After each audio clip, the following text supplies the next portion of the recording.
महत्वपूर्ण प्रस्ताव आज पारित किए गए, जिसमें एक मध्य प्रदेश के लोकायुक्त पद पर सत्येंद्र कुमार सिंह की नियुक्ति का अनुसमर्थन का विषय था, जिसको कि आज कैबिनेट ने स्वीकृति प्रदान की है।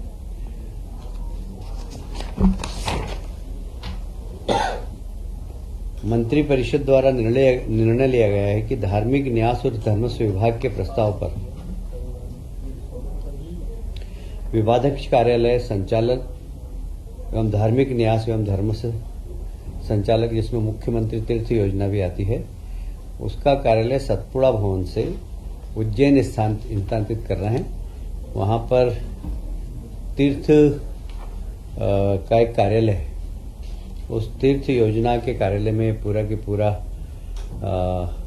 विभाग शिफ्ट हो रहा है। आप सभी जानते हैं कि प्रधानमंत्री जी का जो डिजिटल प्रोग्राम है, उसके अंतर्गत तहसीलें सारी साइबर तहसील हो, उसमें मध्य प्रदेश ने काफी अच्छा काम किया है और साइबर तहसील करीब करीब हमारी सभी बनकर तैयार हैं। उसके अनुसमर्थन का विषय था, जो आज कैबिनेट ने स्वीकृति प्रदान की है। अभी किसानों को खाद उर्वरकों की जरूरत पड़ेगी, उसके लिए एक बार फिर से मध्य प्रदेश राज्य सहकारी विपणन संघ को नोडल एजेंसी घोषित किया है और उसमें लगभग 850 करोड़ की निःशुल्क शासकीय प्रत्यावर्ती स्वीकृत की जाती है।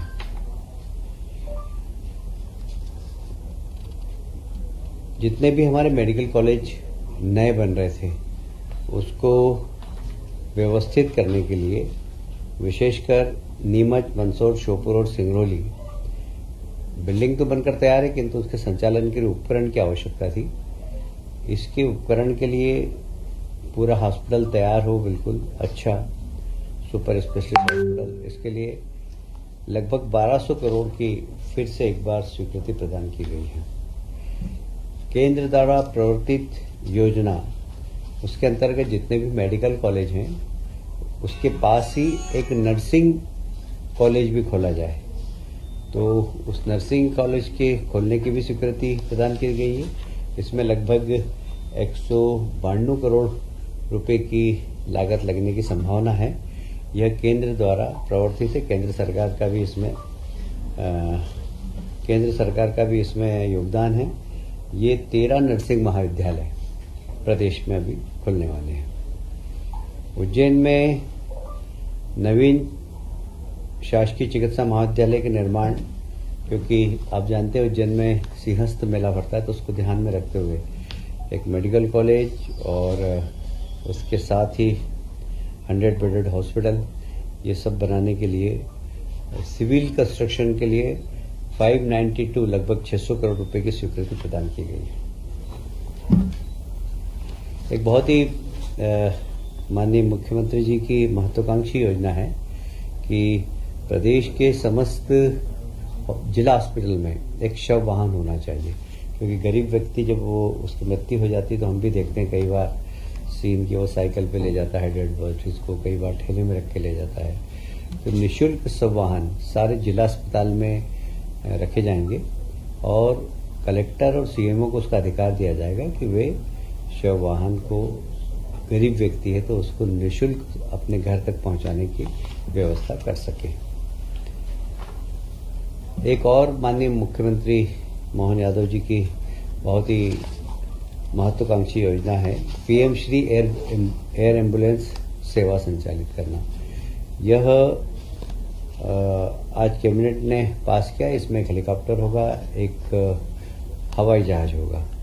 इसको भी यदि कोई व्यक्ति जिसके पास आयुष्मान योजना का कार्ड बना हुआ है, उस व्यक्ति को निःशुल्क कहीं एयर एम्बुलेंस से जाने की आवश्यकता हो किसी शासकीय हॉस्पिटल में, तो उसको तत्काल निःशुल्क रूप से ले जाने की व्यवस्था होगी।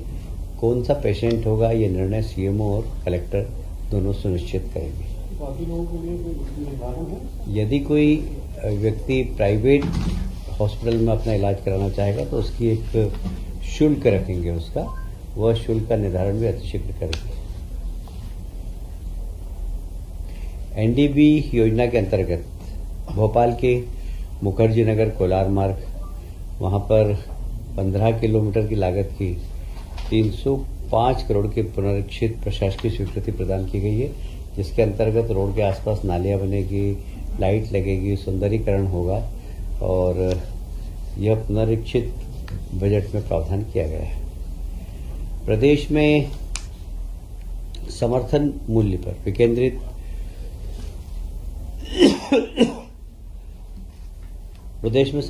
पर विकेंद्रित योजनागत खाद्यान्न के उपार्जन, सार्वजनिक वितरण प्रणाली व अन्य शासकीय योजना के संचालन हेतु डेफिसिट पूर्ति के लिए निःशुल्क शासकीय प्रत्याभूति की स्वीकृति दी गई है। लगभग 3,000 करोड़ के आसपास होगी, 30,000 करोड़ के आसपास होगी। यह गारंटी सरकार कैबिनेट ने आज प्रदान की है। हमने हमारे संकल्प पत्र में जिस प्रकार घोषणा की थी कि हम किसानों का गेहूं का उपार्जित मूल्य बढ़ाएंगे, अभी हमने 125 रुपया प्रति क्विंटल बोनस देने का निर्णय लिया है। सरकारी जो एमएसपी है वो लगभग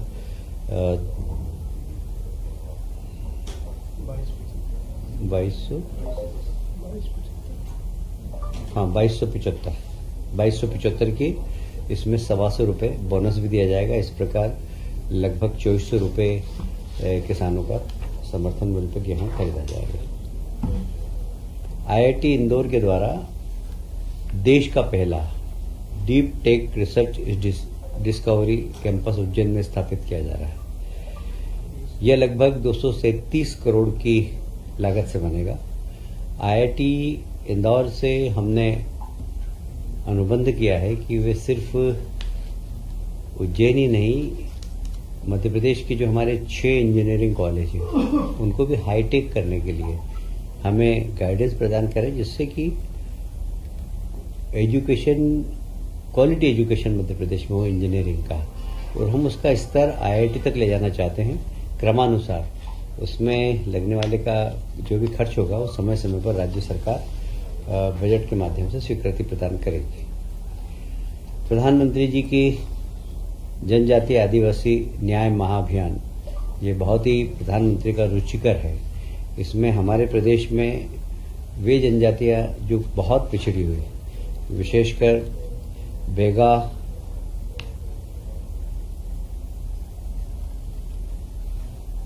बेगा, सहारिया और भारिया, ये 3 जाति है जो आदिवासियों में भी बहुत पिछड़े वर्ग में आती है। उनकी घर पे इलेक्ट्रिफिकेशन, उनके घर पर बिजली पहुंचे, तो सरकार ने निर्णय लिया है कि प्रत्येक बेगा, सहारिया और भारिया जाति के जितने भी आदिवासी भाई हैं उनके घर पर बिजली पहुंचाई जाएगी।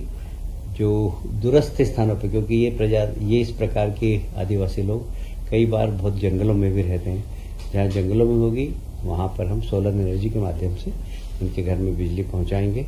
और ये एक महत्वपूर्ण, बहुत ही प्रधानमंत्री जी का रुचिकर विषय है, जिसको आज कैबिनेट ने स्वीकृति प्रदान की है।